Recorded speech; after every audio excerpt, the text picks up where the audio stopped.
Welcome to Subramani. While talking of building a dividend yield portfolio, there are certain things which are important. I mean, it's not as though only for a dividend yield portfolio this is important. This is generally important for any equity investing. So some of my learnings, I'm not even saying this is complete or this is comprehensive or I have not forgotten an important one, because even though I don't have a script on this, I have something scribbled down but not really a script. So what is the first one to learn? The first one to learn is you need to have a diversified portfolio. You need some commodity stocks, you need IT stocks, you need banking stocks, you need maybe a mutual fund stock. Mutual fund companies also have a high payout. So look at building a portfolio which is reasonably diversified, because some things can go wrong, right? You can't put all your money in IT saying, wow, IT, I'm getting fantastic dividend yield, because if suddenly the income vanishes, then the dividends vanish. And very many big companies, GE, IBM, Coke, P&G, have all cut dividends in the past, right? So I'm giving you all US examples because they have a fixed formula saying this is how we will do a payout. In Indian conditions, the best payouts are made by PSU shares, because the government forces them to pay out dividends. So whether it is an NTPC, Coal India, Indian Oil, they are not allowed to keep too much cash in their books, because the big shareholder, that is the government of India, wants the money, which is fantastic because it suits you also, because you also know that PSU companies, when they have a good earning, they will have to make a payout. Even if they don't have a great earning, they will have to make a payout. Some of them go to the extent of borrowing to make the payout. So that is a little scary, because you don't want that to happen. You don't want it to pay you dividends out of capital or out of reserves. That you don't want to happen. But be careful about creating a diversified portfolio: PSU, IT, banking, commodities, some companies within FMCG, whatever, if you see, because FMCG also I see a huge valuation disparity between companies at the top and companies at the bottom. So if you can pick up something at the bottom and find a good dividend yield, maybe FMCG is not a bad place to invest even for dividend yield. So creating a diversified portfolio of say 10 to 15 companies, maybe 20 companies maximum, you don't need more than that, definitely. So if you, what is the advantage? Well, if you had invested in the American markets, and let's say before 2007, you saw companies like AIG, Bank of America, Merrill Lynch, all going down under, right? They went and sought government funds, so dividend payouts stopped. Be careful about such things. So you need a well diversified portfolio. Simple.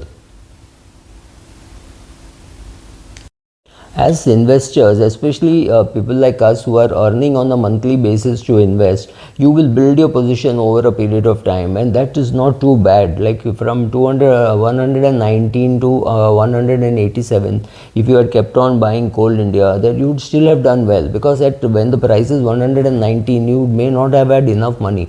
Maybe you had only 20,000 rupees, so you went and bought 100 shares. That was 11,900, right? That's all you had. You didn't have. So doing an SIP, of course, it gives you worse returns than what you do as a lump sum, but you did not have money to do. If I had 1 crore of rupees when the price was 119, I would have put 1 crore of rupees in at that price. But if I didn't have that money, and if I had money only 12, 13,000, 15,000 per month that I could invest, I would have to invest in increasing prices. I do not have a choice. So building position over a period of time is bound to happen for people with limited income.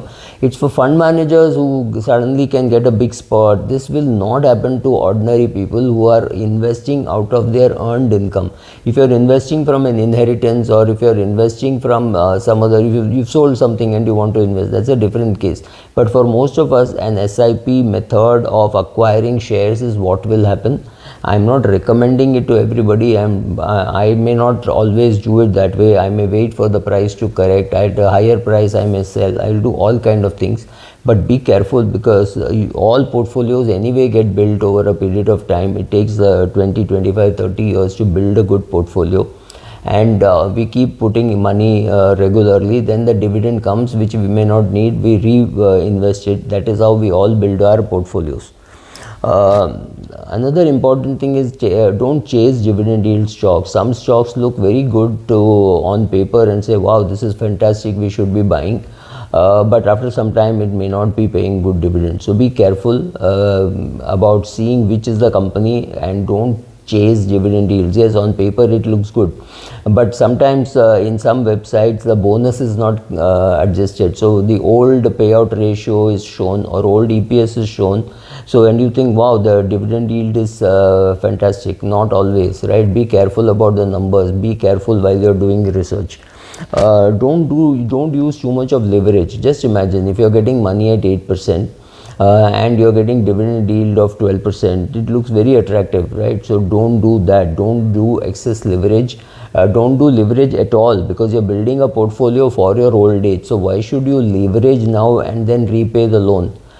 Invest only what you leveraging to build a dividend yield portfolio, to me is not very appealing. But there will be very many instances where the dividend yield was greater than the bank interest, so therefore it made sense. To me, no, it makes no sense to borrow, whether to borrow excessive or whether to borrow. To me, it makes no sense to borrow to invest. So that's my view. There is somebody else who could say, no, in the month of April I borrowed 5 lakhs and invest the money, and over the period of year, instead of doing SIP or anything, I am busy repaying the loan.